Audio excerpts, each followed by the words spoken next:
Welcome back to The Best Beverage. Once again, your host, James Wolverton.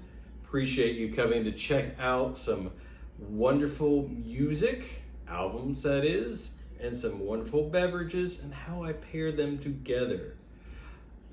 One of my oldest and dearest friends, Pablo Laguna, suggested this next, well, at least half of it, and I'll finish why I couldn't get the other half of the pairing at the end of the video. But to start with, I've known Paul since 5th grade, so that's been more years than I can count on two hands. Let's just leave it at that. And he's always been a huge fan of the rock band Rush. In fact, we went and saw a few years back the Presto tour in Miami, Florida. Oh, gosh, they put on a heck of a show. Amazing band. Rush, let's talk a little bit about Rush. Rush formed in 1968. Most people know they're a Canadian power trio. Progressive rock, hard rock, really popular with, in high school, the people that weren't what high school considered cool. Your engineering students, your chemistry student, your band nerds. I guarantee you anyone who is a musician in the rock world will name one of these three members as an inspiration for their instrument. So they formed in '68, and of course notes right here. It formed with Geddy Lee and Alex. Geddy on bass, vocals, and keyboards. Alex on guitar and keyboards. And Neil, the new guy, he started last. Neil, the drummer. About every rock drummer in the world has cited this guy as probably one of their inspirations for playing drums. And he's also the lyricist for this band. Now, even the director knows Rush from their album before the one we're talking about, Moving Pictures with Tom Sawyer. So Tom Sawyer was released, Moving Pictures released in 1981. Huge crossover hit with the track Tom Sawyer. Just a great album. But just like last week, we're not talking about, or last episode, we're not talking about the big hit album, we're talking the one that came after.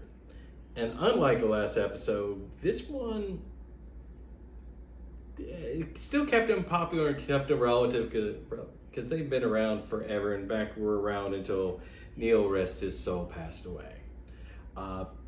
We're talking Signals, which was released in 1982.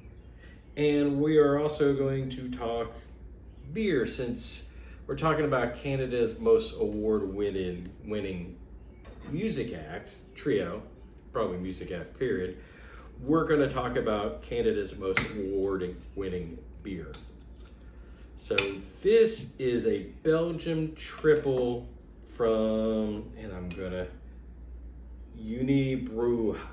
My French is just as great as my German. For those of you who watched the episodes, you know my German's pretty awful. My French is, well, although I can pronounce La Fin du Monde. Now, the brewery started in 1993 in Quebec, and it's French.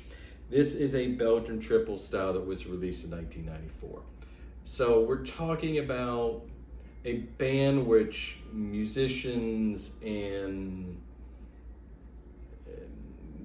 mathematicians, engineers, people geek out over Rush. Beer people geek out and really get into the weeds with Belgian style beers. So they kind of go together in that way. The Belgian styles people will obsess over, and gosh knows, once you're a fan of Rush, the true fans really kind of almost get obsessive over it. So triple is an Abbey style ale. Although it can't be called a Trappist because it wasn't made at a Trappist brewery. More on that later. I prefer the German style, and here's the only reason why. I love a great Belgian beer, especially a Abbey style, but the problem is to get that wonderful 9% ABV and wonderful sweetness, they use candied or dark sugar. Candied sugar in a triple, dark sugar in a double or quad. As a diabetic, being 9% alcohol and when you start getting in the quad, double-digit alcohol, and then you get candied sugar, more than one of these, I'm not happy the next day. It makes me feel awful. Now, I enjoy drinking them because it tastes great, but wow, it hurts. Let's have a sip. Oh, nice head. Oh yeah. It's gonna kind of sound funny, but sweet, leathery, great mouthfeel, honey, rich. You could taste the sweetness, but you can't taste the alcohol, which makes some of these really dangerous, because at 9%, you could probably sip this down really quickly and really regret it later. Back to the album, which I would pair this with, because once again, it's rich and complex. Signals released in 1982, the follow-up to their crossover hit, which was Moving Pictures. It's a great rock album. It really is. It spawned 3 singles, and 2 of them are really rock staples. New World Man and Subdivisions. Subdivisions was written purely for a Rush fan. It talks about suburbia and how we're all divided up, and if we're not cool, we're cast out, and how we kind of divide ourselves in, always are looking for something better, and just high school youth and just how rough it is, especially in suburbia. You're looking for some way out, for somewhere different, and unfortunately once you get there, you kind of miss what you had. It's written to the teenage angst, and truly a Rush fan would totally get this song. The lyrics are really hard-hitting. The music is amazing. It's a reason why even in 1982 it's still played on rock radio, and it's still a great hit. The second one would be New World Man. I always find this, it's very insightful, because as someone from the States, because I'm not going to say American when this is, because they're Canadian, so they're also American, but someone from the States, I find it interesting when you get an outsider's perspective. New World Man is talking about America and coming up in the new world and our role in it, and how we're always trying to help the new ones coming up, the third world man, but yet it's keeping pace with the old world man. It's a really fun, clever way of looking at, the States and how we've grown. And once again, musician, it's just really great. It still keeps up with the keyboards, which were introduced in, for sure, in a lot of moving pictures.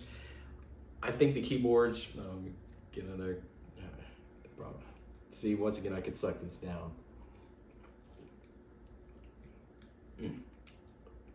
Once again, it's the leather, but it's good mouthfeel. Nice carbonation, just thick honey in a good way. And what's fun is Belgians really get into their yeast, so the yeast structure on this is just lots of good fruit on it. It's like the most grown-up alcoholic fruit leather you've ever had. It's just so good. The keyboards in Rush have been a point of contention. Starting with with Moving Pictures and Signals, it's still a great balance. I think Alex, the guitarist, really shines on this album. It was, thank you, Pablo, me re-listening to this, reintroduced me to some of the other tracks, and how good of a guitarist he really is, and how I can understand, okay, he's not cited among the rock, guitar gods, but very well could be, but he's got those other 2 guys in the band, which are unbelievable. It's just part of a wonderful power trio, and just amazing on it. But as you go deeper into Rush albums, and for sure the tour we saw with Presto, the keyboards really start to take over, and Alex, as the guitarist, his role kind of shifts. But I think this is 1982. Keyboards and that kind of electronics were still new, cutting-edge instruments, so it was fun for them to explore, I'm sure, at the time. It just kind of almost became a little bit too much for the rest of the band. Is a critique I've heard in later Rush albums. I think in this one, it's still a great combination. And finally, the last album, the song that was released was Countdown. Didn't really make much of an impact outside the album, but it was a real fun story about it. They went to watch. They were invited to watch the Challenger space shuttle launch. Not that one. Another space shuttle launch. No one inspired for different reasons on that. And they wrote this song and included a lot of the operators talking to each other during the countdown for the launch. It's really fun with them working with NASA on it. It was great. So how do you follow a smash crossover hit?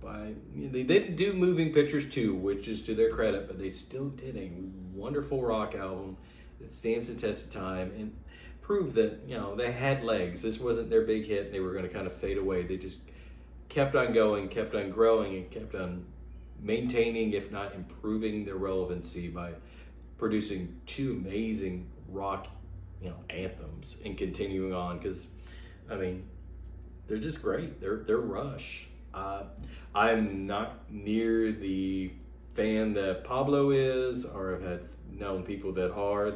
Once again, it's kind of like a Belgian beer. People could really get into the woods, dig deep, and find stuff about it.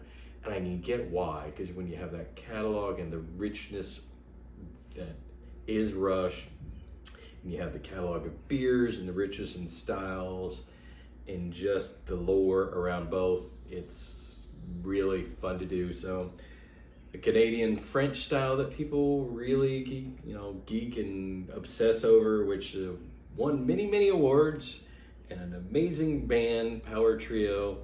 Here's to Neil, rest your soul. Your drumming was amazing, and your lyrics were, dare I say, as good if not better. Now, why I paired this one, in my opinion, this was the original I was going with. Pablo brought to my attention that Rush does have its own beer line. Unfortunately, it's A, sold out, which, because it's a Rush product, they're going to sell out quick. And B, I wasn't 100% certain. Each state has its own unique alcohol rules, and it wasn't clear if I was going to be able to get that shipped to Kentucky, even if it wasn't sold out. But I would be very curious to try a Rush beer, because if it's, I think it's a traditional lager style or a golden ale, but not a Belgian. If it was Belgium, I would have worked a lot harder. But that's Rush, a band that people will really obsess over, and an amazing album. I'm impressed with this album. Thank you for re-bringing it to my attention. I always like those two tracks, so I love all the other tracks on the album. And yeah, I've visited this many times. And as I said, I will not visit it every now and then to remind me several times a year, but I can't dwell too much because of the sneakiness of that sugar just gets you. But it's so good. Worth it. Not worth more than one, but it's definitely worth it. We will see in a few weeks. I will finally be taking up the director's pairing and alcohol that goes with it. It's a category I've traveled in and out of. But if you like all this stuff, please hit the like, please hit the subscribe. It helps the algorithm. Comment, give it a thumbs up. Tell me what you think. Give me some other ideas. I got a couple still more on the way, a couple of my own I'd like to pair up with. But I'm always looking for suggestions from my audience, because, the past two have been things I haven't, revisited in a while. All of these have been great, pleasant surprises that I've known of, but it's fun to revisit. We will see you guys in a few weeks. Remember to enjoy the music as much as you want, but enjoy the beverages responsibly. See you soon. Take care.